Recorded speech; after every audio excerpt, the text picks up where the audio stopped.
Hello and welcome to my YouTube channel. As you already know कि unit 4 भी complete हो चुका है और यूनिट 5 और 6 हमारा रह गया है। यूनिट 5 को हम पहले कवर अप करेंगे, फिर उसके बाद हम unit 6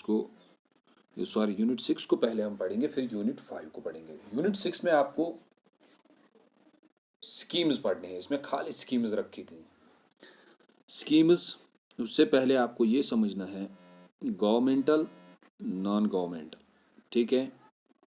non governmental schemes, governmental schemes simple वो स्कीम्स जो गवर्नमेंट ने दी है, उनकी फंडिंग, ठीक है, उनकी इम्प्लीमेंटेशन, उनका डेटा, सब कुछ कौन करता है? गवर्नमेंट करता है। नॉन गवर्नमेंटल ऑर्गेनाइजेशंस जिनको हम एनजीओज भी बोलते हैं, ये इनकी फंडिंग, इनका पैसा, इनकी इम्प्लीमेंटेशन, इन पे काम कौन करवाते हैं? नॉन गवर्नमेंट, यानी उसमें सिविल सोसाइटी जो हमारी है उसी के लोग होते हैं। कुछ लोग हमारी सोसाइटी में बहुत ही डेवलप्ड होते हैं, developed in the sense economically बहुत स्ट्रांग होते हैं। वो फिर कहते हैं हम कुछ सोशल सर्विसेज करेंगे। सोशल सर्विस मतलब समाज के लिए कुछ काम करेंगे, तो वो फिर कुछ ऑर्गेनाइजेशंस बनाते हैं, ऑर्गेनाइजेशंस का नाम रखते हैं, उसमें कुछ मेंबर्स होते हैं, हेड होते हैं, ठीक है।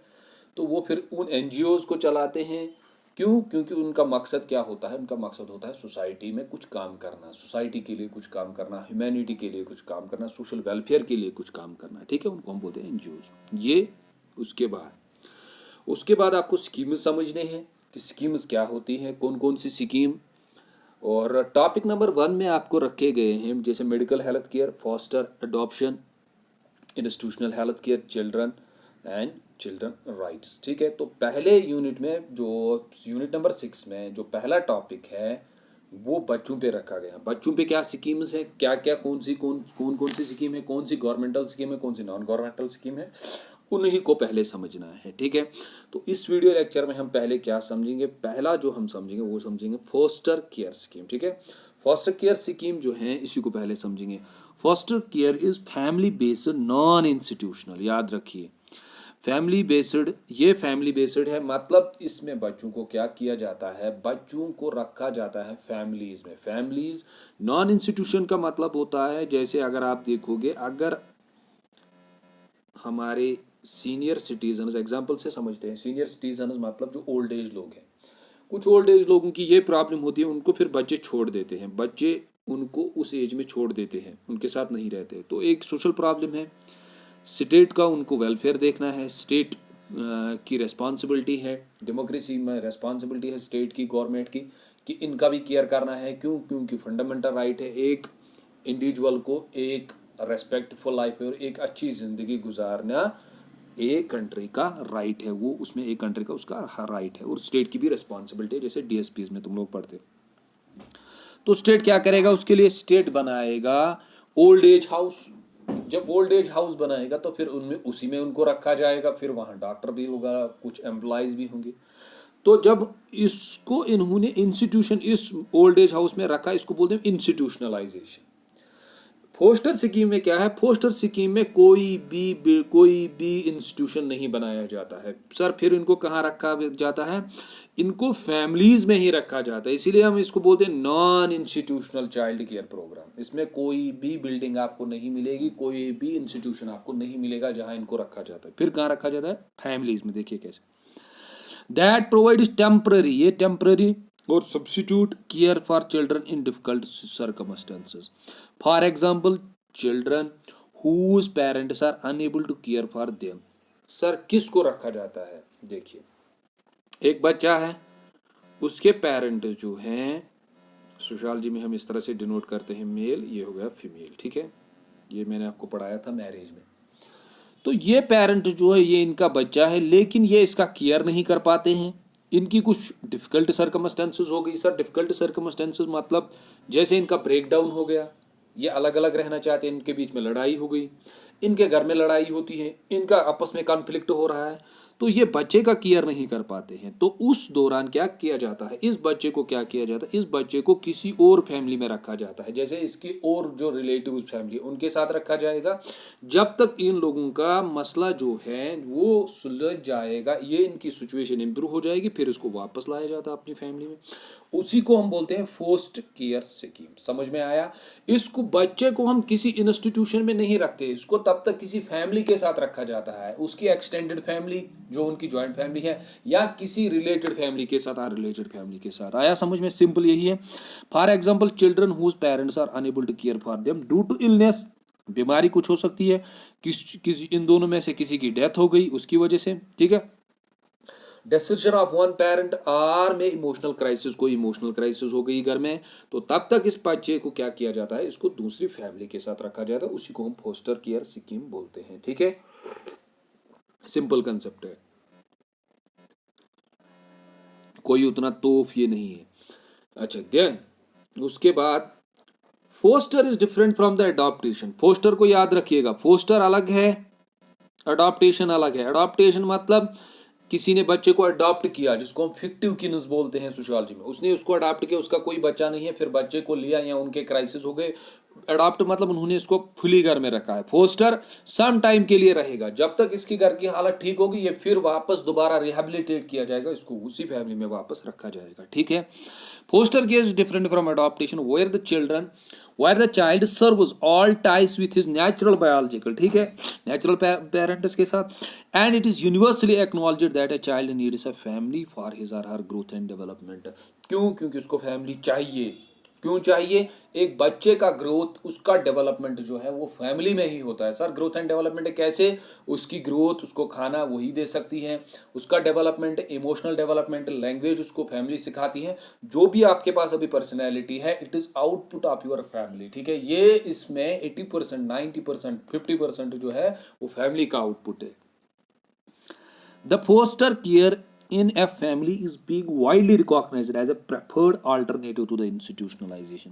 इसको एक अल्टरनेटिव की तरह देखा गया है कि ये एक अच्छा अल्टरनेटिव है। किसके लिए?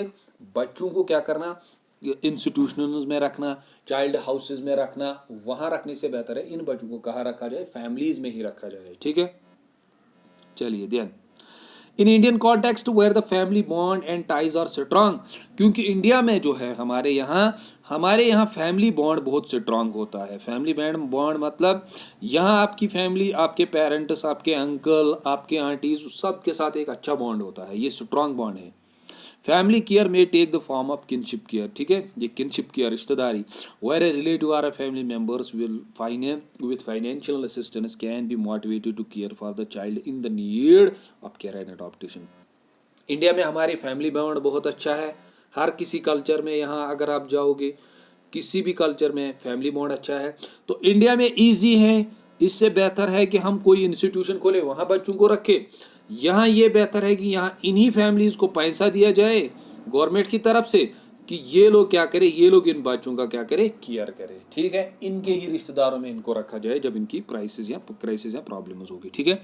ये एक अच्छा अल्टरनेटिव है यहाँ फोस्टर केयर का। और इनको पैसा दिया जाए। Where a child may also be placed with an unrelated family if such circumstances found to be the best interest of the child. Sir क्या अगर कभी इस बच्चे को किसी अनरिलेटेड जो इसके कोई रिश्तेदार नहीं है, क्या उसमें इनको रख सकते हैं? यस, उसमें भी रख सकते हैं, ठीक है, वहां भी रख सकते हैं इसको। Then foster care scheme will be implemented as stipulated in and prescribed by the Integrated Child Protection Scheme, यही इसको चलाता है ICPS, ठीक है। Section 42 of the juvenile justice care and protection of the children act 2000 और इसको फिर दोबारा अमेंड किया गया 2015 में, ठीक है। And in compliance with rule 30 of the modern rule of juvenile justice care and protection act rule 2007। ये इसको क्या करता है, ये इसका बैक करता है juvenile justice care and protection act. याद रखिएगा फोस्टर स्कीम को, क्योंकि इसमें बच्चों का केयर किया जाता है बच्चों के लिए। The foster care scheme shall be strength non institutional form, तो ये नॉन इंस्टीट्यूशनल है, इसमें कोई इंस्टीट्यूशन नहीं है, ठीक है। फिर आपको क्या याद रखना है, family provide the child with basic needs, love, care, health, ये सारा इसको वहीं से मिलता है। तो साइकोलॉजिकल डेवलपमेंट ये प्राइमरी बेस करता है, ये सोशलाइजेशन आपको करती है, सारा फैमिली करता है, ठीक है।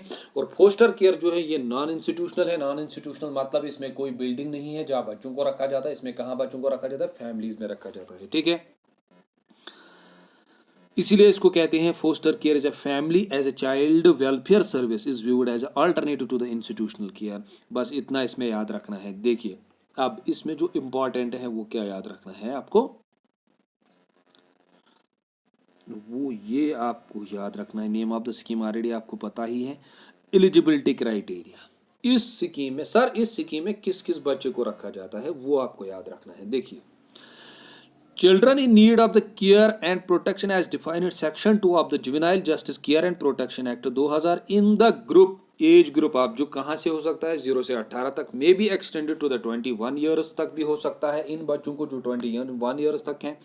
Subject to the assessment of child welfare committee, इसके अंदर shall be eligible under the scheme, इसके पास ये चीजें होनी चाहिए तभी इस बच्चे को क्या रख सकता है, क्या रख सकते हैं, फोस्टर स्कीम में रख सकते हैं। देखो कैसे, child affected by the family breakdown, family breakdown हो गया, यानी फैमिली जो उसकी पेरेंट्स की फैमिली थी उनमें आपस में तजाद हो गया, उनमें डाइवोर्स हो गया, वो ब्रेकडाउन हो गई, या मैरिटल डिस्कॉर्ड हो गया। Children faced with appeals caused by the family illness, कुछ बीमारी हो गई उसमें, तो चाइल्ड जो है कुछ ऐसी इलनेस हो गई, चाइल्ड इफेक्ट हो सकता है तो उसको बाहर निकाल सकते हैं वहाँ, ठीक है। कोई अब्यूज, कोई क्राइसिस हो गया। Child safety being at risk, कि बच्चे पे आप खतरा है कि बच्चे पे कोई इम्पैक्ट पड़ सकता है, उसकी डेवलपमेंट नहीं हो सकती है, तो तब भी निकाल सकते हैं, वो भी आ सकता है इसमें। नेचुरल और मैन मेड डिजास्टर, कोई नेचुरल मैन मेड डिजास्टर हो गया, ठीक है, कोई मैन मेड डिजास्टर होगा, वोल्केनिक करप्शन होगा, उसके पेरेंट्स नहीं रहे तो उसको भी रख सकते हैं फोस्टर केयर में। ऑर्फनड, ठीक है, या कुछ भी उसके साथ कोई भी प्रॉब्लम हो गई है उसको भी रख सकते हैं। Children who can be placed in adoption for various reason, children in institutions who can be reinstated और restored back into the families, उनको दोबारा से उनमें ला सकते हैं, ठीक है। A child in conflict with law, अगर उसने कोई वायलेशन की, कोई क्राइम किया, उसको भी कहाँ रख सकते हैं, उसको भी फोस्टर स्कीम में रख सकते हैं। फोस्टर स्कीम मतलब उसको कहाँ रखा जाएगा, उसको किसी जेल, किसी प्रिजन, किसी इंस्टीट्यूशन में नहीं रखा जाएगा, कोई रिहेबिलिटेशन सेंटर में नहीं रखा जाएगा, उसको फैमिलीज में रखा जाएगा, जो उसकी रिलेटेड फैमिलीज है उनको फंडिंग दी जाएगी गवर्नमेंट की तरफ से, वो उस बच्चे का डेवलपमेंट करेंगे। या कहाँ रखेंगे, जो उसकी अनरिलेटेड कुछ फैमिली जो है वो कहती है हम बच्चे को पालेंगे, उनको पैसा दे सकती है गवर्नमेंट, ठीक है। तो ये आपको आया होगा। इसमें एलिजिबिलिटी क्राइटेरिया याद रखिएगा, क्या है इसमें एलिजिबिलिटी क्राइटेरिया। लेकिन एलिजिबिलिटी क्राइटेरिया नंबर 5 याद रखिएगा। एलिजिबिलिटी क्राइटेरिया नंबर 5 का मतलब है as far as possible the foster family, जहां पे इस बच्चे को रखा जाएगा उसकी, जहां इसको रखा जाएगा अपनी फैमिली और उस फैमिली में जहां इसको रखा जाएगा, ठीक है, इन दोनों का सेम होना चाहिए। क्या सेम होना चाहिए, सोशो इकोनॉमिक कल्चरल में, यानी इनका सोशो इकोनॉमिक यानी इकोनॉमिकली भी सेम होने चाहिए और कल्चरली भी सेम होने चाहिए। यानी अब आप किसी राजस्थान कल्चर के बच्चे को किसी कश्मीरी कल्चर में रखेंगे तो वो तो वहाँ रुक ही नहीं पाएगा। कल्चर भी सेम होना चाहिए और socio economic condition. However there shall be discrimination of whatsoever natural selection for foster parents either on the basis of socio economic differences, ये भी जरूरी है, ये भी याद रखिएगा। तो ये कुछ इंपॉर्टेंट पॉइंट्स है इसके, और उसके बाद मैं आपको इसका जो है ये पीडीएफ है वो मैं आपको सेंड कर दूंगा। अगर आपको कुछ और टाइम मिलता है तो इसको आप फर्दर भी स्टडी कर सकते हैं। मेन पॉइंट जो इसके हैं वो मैंने आपको बता दिया, इसका ऑब्जेक्टिव क्या है, इसकी स्कीम क्या है, कहाँ रखा जाता है बच्चों को, किन बच्चों को रखा जाता है, उनकी बेसिस क्या है। तो इसी के साथ ये स्कीम को हम ख़त्म करते हैं, ये लेक्चर को हम फिनिश करते हैं। Now we will move to the next lecture, that is उसका क्या है, अडॉप्शन, ठीक है। अडॉप्शन स्कीम क्या है, चलिए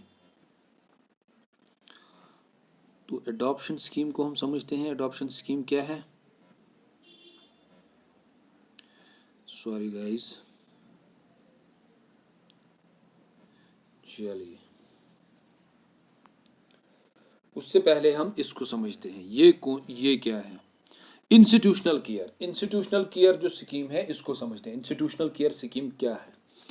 इंस्टीट्यूशनल केयर, इंस्टीट्यूशन जैसे ही आप टर्म देखोगे इसका मतलब ही होता है इसको कोई भी किसी भी इंस्टीट्यूशन में जो गवर्नमेंट ने इंस्टीट्यूशन बनाया होगा वहां रखा जाएगा। यानी इंस्टीट्यूशन मतलब इसकी एक बिल्डिंग होगी, इसका एक सिस्टम होगा, इसकी एक प्रोसेस होगी, इसकी एक फंडिंग होगी, वहाँ एम्प्लॉयज होंगे, तो उसको हम क्या बोलेंगे, इंस्टीट्यूशनल केयर। चलिए इंस्टीट्यूशनल केयर को समझते हैं। इंस्टीट्यूशनल केयर क्या है?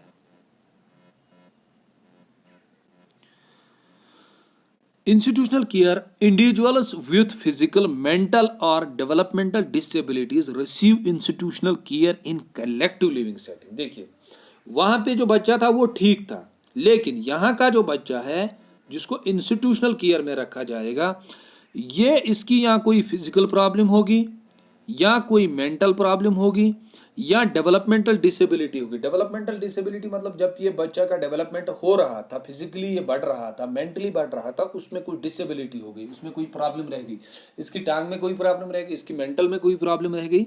Institutional care is a collective living setting. इनको क्या किया जाता है, जो ये बच्चे हैं जिनकी मेंटल, फिजिकल या कोई भी सोशल डेवलपमेंट नहीं हुई है, इनकी कोई डिसेबिलिटी है, इन सब को जमा किया जाता है, कलेक्टिवली एक जगह में रखा जाता है, किसी इंस्टीट्यूशन में रखा जाता है। आप बाहर देखेंगे इनके चाइल्ड केयर प्रोटेक्शन एक इंस्टीट्यूशन, एक बिल्डिंग, वहां इनको रखा जाएगा और कलेक्टिवली इनको देखा जाता है, इनकी कलेक्टिव सेटिंग देखी जाती है, इनके नीड्स वही फुलफिल किए जाते हैं, जिसको हम बोलते हैं इंस्टीट्यूशनल केयर। आया समझ में? वाई सर, क्यों? To satisfy their functional, medical, personal, social and housing needs, ताकि इनके जो नीड्स हैं उनको भी फुलफिल किया जाए। जो उनके नीड्स हैं मेडिकल, जाने उनको मेडिकली देखा जाएगा। पर्सनल नीड्स क्या है, सोशल, समाज के लिए इनको क्या जरूरत है, यानी लैंग्वेज इनको सिखाना, what is right what is wrong, क्या है सोसाइटी में, ठीक है। हाउस, मकान भी इनको मिलेगा वहाँ, और जो भी नीड्स इनके हैं वो वही फुलफिल किए जाते हैं, और इनका डेवलपमेंट उसी इंस्टीट्यूशन में किया जाता है। ठीक है, समझिए आया? अब डिफरेंस यहाँ रखिए याद।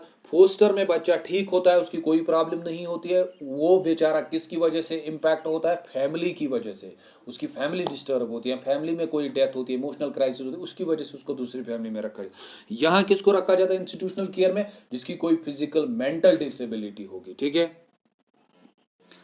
देन इंडिविजुअल विद डिसेबिलिटी, जैसे मेंटली रिटार्डेशन, किसी का दिमागी सल्तोन, दिमागी हालात ठीक नहीं है, मेंटल इलनेस है, उसकी फिजिकल डिसेबिलिटी है, कोई फिजिकल उसकी टांग में प्रॉब्लम, कोई किसी के हाथ में प्रॉब्लम, किसी के आर्म में प्रॉब्लम, ठीक है, आइज में प्रॉब्लम, ठीक है, आर मोर लाइकली, इनको क्या किया जाता है, are more likely to be cared for the institutional setting like orphanage, residential homes, rehabilitation centres, इनमें इनको रखा जाता है। ठीक है, समझ आया?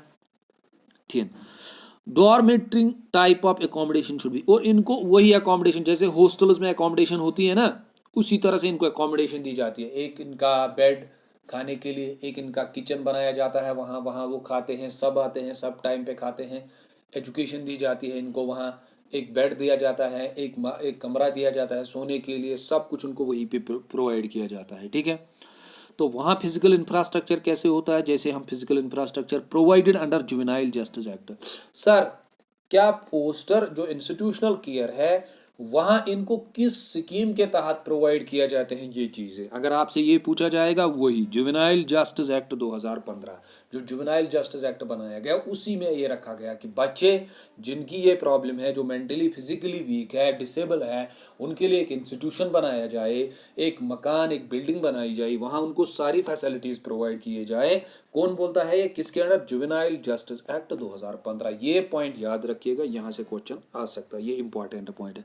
अब फिजिकल इंफ्रास्ट्रक्चर कैसा होना चाहिए, देखिए जुवेनाइल जस्टिस क्या बोलता है, बोलता है इनके लिए सेपरेट रूम्स होने चाहिए फॉर बॉयज एंड गर्ल्स, वहाँ दोनों हो सकते हैं, लड़कियां भी हो सकती हैं, लड़कियां भी हो सकती हैं, सेपरेट बाथरूम्स दोनों के लिए, और separate home after 7 to 11 years. ठीक है, सॉरी, और इनके लिए अलग अलग से हाउसेस, जब ये 7 के पार आ जाएंगे 11 तक, और एंड 12 से 18 ईयर्स तक इनके लिए अलग अलग हाउसेस बनाए जाएंगे। लड़कियों के लिए अलग एक इंस्टीट्यूशन, लड़कों के लिए अलग इंस्टीट्यूशन बनाया जाए। ठीक है, ये इंफ्रास्ट्रक्चर है। देन उसके बाद जुवेनाइल जस्टिस बोलता है कि इनके लिए बेडिंग होनी चाहिए, मकान, क्लोथ्स, टॉयलेट्स, वो सब इनको फैसिलिटीज प्रोवाइड किया जाए। डेली रूटीन इनका क्या होता है, वहाँ वहाँ इनको दिया जाए physical exercise, yoga, personal cleanness, educational classes, games इनको प्रोवाइड किया जाए, वोकेशनल ट्रेनिंग में इनको कुछ चीज़ें सिखाई जाती है, कुछ काम सिखाया जाता है। ठीक है, टेलर का काम, ठीक है, मॉरल प्रोग्राम्स किए जाए, प्रायर्स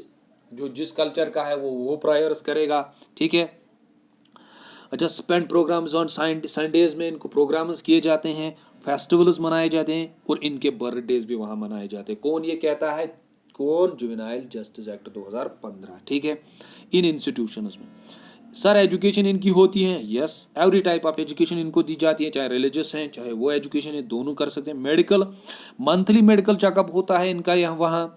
एक नर्स और एक डॉक्टर वहाँ होता है, ठीक है। पैरामेडिकल, सॉरी, एक नर्स भी अवेलेबल होती है, एक मेडिकल यानी दवाई खाना उनके लिए वहाँ अवेलेबल होता है 24 घंटे। वोकेशनल ट्रेनिंग इनको दी जाती है on the basis of their interest, वो क्या करना चाहते हैं, कोई टेलरिंग करना चाहता है, कोई कुछ और करना चाहता है, वो भी दिया जाता है। Recreational facilities, indoor outdoor games इनको कराए जाते हैं, योगा, मेडिटेशन, म्यूजिक, टीवी इनको अवॉइड किया जाता है वहाँ, ठीक है। कल्चरल प्रोग्राम्स इनको दिए जाते हैं वहाँ। और चिल्ड्रन कमेटीज बनाई जाती हैं इनके लिए अलग अलग से, जो 6 से 10 साल तक है उनके लिए अलग कमेटी, जो 11 से 15 साल तक है और जो 16 से 18 साल तक है उनके लिए अलग अलग कमेटीज बनाई जाती है। तो ये कौन सी स्कीम है? ये इंस्टीट्यूशनल केयर चाइल्ड एक्ट था, सॉरी, ये इंस्टीट्यूशनल केयर स्कीम थी जो हमने अभी पढ़ी। ये कैसे होती है? ये इंस्टीट्यूशंस में होती है, ठीक है। देन आफ्टर दिस हमें और एक स्कीम समझनी है, वो है एडॉप्शन। एडॉप्शन क्या है? एडॉप्शन का मतलब क्या है? एडॉप्शन कौन सी स्कीम है? Adoption is another option for the child rehabilitation and placement. इसका मकसद क्या है? ठीक है, इस स्कीम का भी यही मकसद है, जो बच्चे हैं जिनको कुछ प्रॉब्लम्स है उनको रिहेबिलिटेट किया जाए। रिहेबिलिटेट का मतलब क्या होता है? सर रिहेबिलिटेट का मतलब क्या होता है? रिहेबिलिटेट मतलब होता है, सिंपल आप याद रखो, एक बच्चा है, ये स्मोकिंग करता है। अब धीरे धीरे हम इसको क्या करेंगे? हम इसको कहीं पे रखेंगे, वहाँ इसको हम क्या करेंगे? धीरे धीरे इस चीज़ से दूर करेंगे, तो ये रिहेबिलिटेट हो गया दोबारा। इसको ये जो प्रॉब्लम हुई थी, सोशल प्रॉब्लम, इससे ये क्या हो गया? इससे ये फ्री हो गया, तो हमने इसको रिहेबिलिटेट किया, ठीक है, समझ आया? तो फॉर एडॉप्शन जो स्कीम है, इसका मकसद भी क्या है? बच्चों का रिहेबिलिटेट करना। अगर बच्चों को कोई प्रॉब्लम है, हेल्थ प्रॉब्लम है, कोई इश्यूज हैं, उनको रिहेबिलिटेट करना, दोबारा उनको उन प्रॉब्लम से निकालना। एडॉप्शन भी वही स्कीम है। चलिए एडॉप्शन समझते हैं। Adoption is another option for child rehabilitation and placement. Adoption is a legal process of adopting another person's child as one's own. Simple. Adopt हा सगुरतेन, अडॉप्ट, उसने बच्चे को अडॉप्ट किया। अडॉप्ट मतलब ये एक कपल है, ठीक है, मेल फीमेल है, ये मेल है ये फीमेल है, इनकी शादी हो गई, लेकिन मैरिज के कुछ साल बाद इनका बच्चा नहीं होगा, तो ये लोग क्या करते हैं? ये किसी बच्चे को अडॉप्ट करते हैं। यहाँ 2 कपल्स हैं, मेल फीमेल, इनके 3 बच्चे हैं, इन्होंने ये बच्चा किसको दिया? इसको दिया। जब इसने अडॉप्ट किया इसको, तो इसी को हम बोलते हैं अडॉप्टेशन।